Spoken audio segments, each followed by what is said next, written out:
በእኛ በአማርኛ ማለት ነው።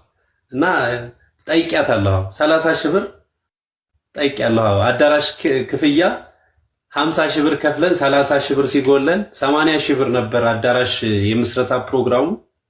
ለሱ ምስረታ ፕሮግራም ሲጎለን 30 ሺህ ብር አበድሪ ብያታለሁ። ለ6 ቀን የሚቆይ ሪከርዱ አለ እዛው። አሁን የጠየቀህ ጥያቄዎችን እኛም ስለምንፈልገው በአንድ አስረዳን። መርሐባ ለድርጅት መልስለት። አሱዬ ሞዴሬተር ሌላ ሰው ካለው አንዴ ሞዴሬተር ሌላ ማንም ሰው እንዳያስወጣት ሞዴሬተሮች በአጠቃላይ ማለት ነው። ስለዚህ አሁን ቀጥል መልሱን መልሰናል። ኢቫና ግን አለች ገብታለች። ኸይር ኢንሻአላህ። ይሄንን 100 ሺህ ብር ግሩፕ ላይ ሄቨንም ነበረች። ሄቨን ወሎየዋ አለች። ለሐቅ የምትቆም ከሆነ ትክክለኛ ሐቀኛ ከሆነች ለአላህ ብላ የምትፈርድ ከሆነ ሄቨን አለች። ግሩፕ